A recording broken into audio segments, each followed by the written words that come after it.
अशाच गोष्टींबद्दल आज आपण बोलणार आहोत। आणि मुलींनो, तुम्ही पण एकमेकींमध्ये गप्पा मारू नका, जे काय सांगितलं जातंय त्याच्याकडे लक्ष द्या, एकमेकींना सूचना करू नका।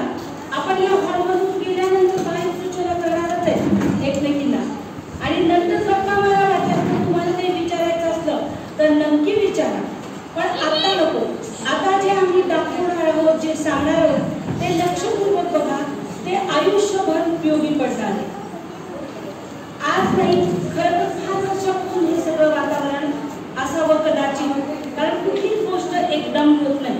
बाळ जन्माला येण्यासाठी सुद्धा त्याला 9 महिने पोटात राहावं लागतं। तर तसंच प्रत्येक गोष्टीचं आहे की आज ज्या गोष्टी आपण पेपरमधनं पाहतोय अन्यायाच्या, अत्याचाराच्या, तर त्या सगळ्या गोष्टी आत्ताच घडतात असं नाहीये, पूर्वी पण घडत असाव्यात। पण आता सोशल मीडिया खूप पॉवरफुल झालाय आणि पालकही गप्प बसत नाहीयेत, त्याच्यामुळे या सगळ्या गोष्टी उघडकीला यायला लागल्या। त्यातल्या त्यात बदलापूरच्या घटनेने सगळ्यांना हलवून टाकलं। माहिती ना तुम्हाला बदलापूरची घटना? का असं कोणी आहे की ज्याला माहिती नाहीये? शाळेमध्ये मुली छोट्या छोट्या प्रायमरी वर्गातल्या सूसाठी बाहेर आल्या, एका शाळेतल्याच पिऊन बरोबर टॉयलेटकडे गेल्या आणि त्या शाळेतल्याच पिऊननी त्यांच्यावर अत्याचार केला। मुलींनी घरी गेल्यानंतर आई बाबांना सांगितलं, हे मुलींचं खरं कौतुक आहे। मुलींनो, तुम्ही पण एक गोष्ट लक्षात ठेवा, कुठलीही गोष्ट झाली तरी आईपासून लपवू नका, कारण सगळ्यात आपला जवळचा मित्र कोण असतो? मैत्रीण। म्हणजे तुम्हाला सवय झाली काही असं म्हणलं की नाही म्हणायचं, तसं आई म्हणायचं असं नाही, नुसतंच म्हणायचं नाही तर तसं वागायचं पण आहे। गुपचूप बसायचं, जेवण करायचं जरा, म्हणजे तुम्ही अवेअर आहात ऐकायला, हे मी बघितलं। तर त्याच्यापासून खूप म्हणजे मनस्ताप झाला। मुलींनी घरी गेल्यानंतर आईला सांगितलं की मला मुंग्या चावल्यासारखे होत आहेत सूच्या जागेवर म्हणून, आणि मग आई बाबांनी त्यांना बघितलं आणि डॉक्टरांकडे नेलं, जखमा झाल्या होत्या आणि मग तिथून सगळा गोंधळ सुरू झाला। त्याच्याही पेक्षा पुढची गोष्ट थोडी मोठी, म्हणजे डॉक्टर मुलगी असताना जी पूजा खेडेकर होती कलकत्त्याची, तिला तर मारूनच टाकलं।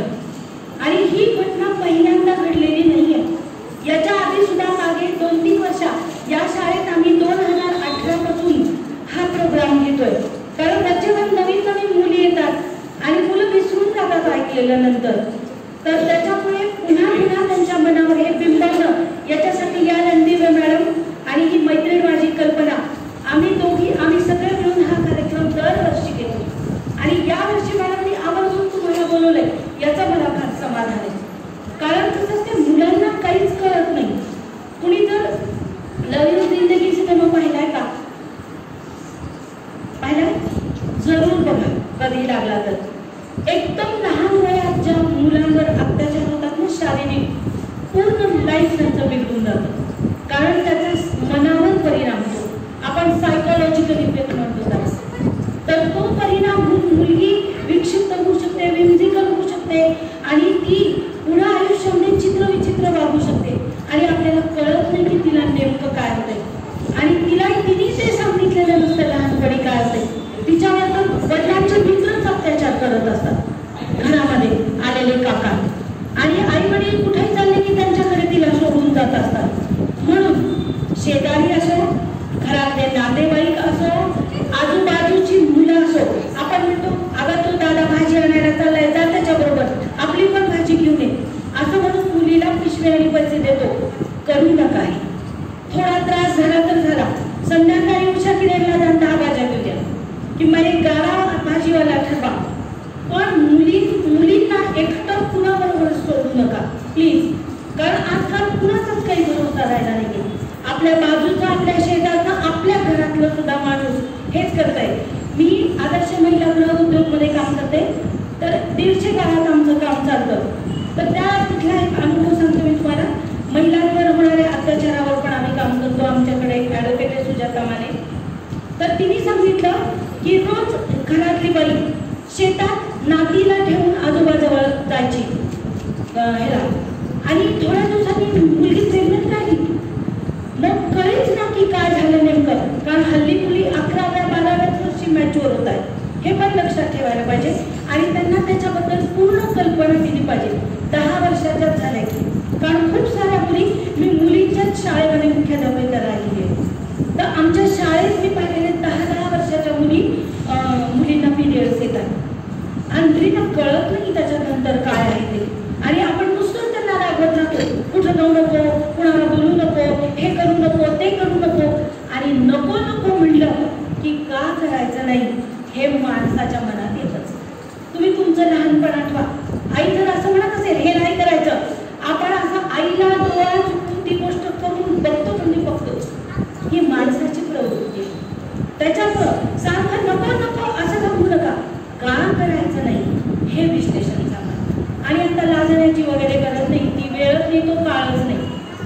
स्पष्ट शब्दात सांगायचं मुलींना, आणि त्याच गोष्टी आम्ही फक्त गोष्टींद्वारे मुलींना सांगणार आहोत. कारण आणि आणखी एक बाई स्त्री पालकांमध्ये गोष्ट खूप वाईट झाली आहे, ते म्हणजे बाळं असतात छोटी छोटी, आणि ते बाळ रडायला लागलं आणि आपल्याला काही करायचं असलं की ते गप्प बसतो म्हणून आपण चक्क त्याच्या हातात मोबाईल द्यायला लागलो.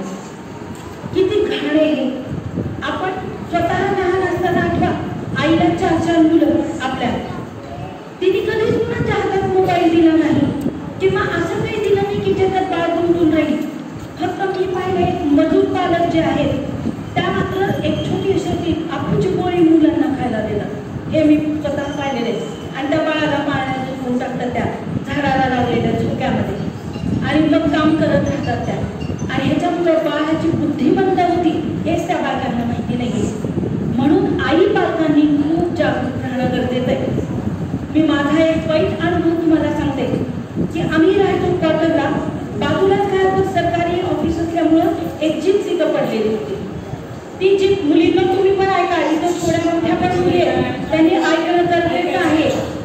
तर तिथं बाजूच्या घरामध्ये एक 12-14 वर्षाची अशी मुलं राहायची, आणि या 2 छोट्या मुली होत्या, आणि त्या दोन्ही जुळ्या बहिणी होत्या. मग 12 वाजता शाळा संपायची, मुली घरी यायच्या, आणि ही मुलं पण दुपारून घरीच असायची. तर रोज काय व्हायचं की मुली दुपारून कशा दिसत नाहीयेत म्हणून आम्ही बघितलं एक दिवशी. तर ही 2 मोठी मुलं या 2 छोट्या मुलींना घेऊन त्या जीपमध्ये बसायची आणि चक्क त्यांच्या निकल काढायच्या. आईला ह्या गोष्टीची कल्पनाच नव्हती. आई मुली बाहेर खेळायला लागल्या म्हणून घरातच बसायची. शेवटी मी त्यांच्या आईला बोलवलं. मी म्हटलं, मुली कुठे आहेत मला सांगा. तर त्यामुळे असतील कुठेतरी खेळायला असतील, पोरं खेळत राहतात म्हणे दुपारी. मी म्हटलं, राहतील म्हणजे असतील म्हणजे तुम्ही पाहिलंय का कुठं गेल्यात मुली. मी त्यांचा हात धरून त्यांना ठेवून त्या जीपमध्ये लागलो. मग त्या मुलांना मारलं बिरलं वगैरे सोडा, पण जर त्या मुलींना काही इजा झाल्या असत्या सूच्या जागी तर कोण जबाबदार होतं इथं? बाबा होते का? बाबा घरी असतात का दिवसभर? नाही. म्हणून आपण थोडा टीव्ही, स्वतःचं नटणं, स्वतःचे वेगवेगळे ड्रेसिंगमध्ये फुल होणं, मुलांना मोबाईल देऊन टाकणं, याच्यापेक्षा मुलांना कसं सुरक्षित ठेवायचं, मुलांना सुद्धा, कारण मुलांना सुद्धा अब्यूज करायला लागले. असं नाही की फक्त मुलींना करतात आहे, मुलांना सुद्धा अब्यूज करायला लागले. त्याच्यामुळं तुम्ही जागरूक राहणं खूप गरजेचं आहे, आणि ते करायचं. आम्ही नोकरीवाल्या बायका काय करतो, कुणातरी विश्वासू बाईजवळच मुलं असतात, पुरुषाजवळ मुलांना देत नाही आम्ही. मला वाटतं इथं बसलेल्या सगळ्यात जणींचा हा अनुभव. आम्ही कधीच पुरुषांजवळ मुलं देत नाही. शक्यतो सगळ्यांची मुलं माहेरीच लहानाची मोठी झालेली, कारण विश्वास असतो की इथं मुलं व्यवस्थित पाडतील, मुली व्यवस्थित पाडतील. सुट्टीमध्ये, दिवाळीची सुट्टी, उन्हाळ्याच्या सुट्टीला सुद्धा मुलींना कुठंच कुणाच्याकडे पाठवू नका, अगदी आजोळी सुद्धा नको. कारण आपण स्वतः घेऊन जायचं, आपण स्वतः आणायचं. ही काळजी तुम्ही थोडी त्या 14-15 वर्षाच्या होईपर्यंत घ्या. त्यांना व्यवस्थित समजून सांगा की हे का करतोय आपण, आणि मग काहीच प्रॉब्लेम होणार नाही. कारण एकदम एवढी छोटी मुलगी असेल, ही छोटी मुलगी असेल, ह्यांना काय करणार? बाजूचा दादा घरी येणाऱ्यासारखा आईची गप्पा मारणार, तोंडाचा बेटा मी चक्कर मारून आणतोय इथून तुला, ती होच म्हणणार आहे. आणि आपण म्हणतो दादा तुमचा तुम्हाला चक्कर मारून काही फरक पडत नाही. पण ती चक्कर कशासाठी आहे हे म्हणजे का आपल्याला बरं लगेच काही घडेल असं नाहीये. महिना 2 महिने हॅबिच्युअल मुलींना करून नंतरही घडू शकल्या जातात.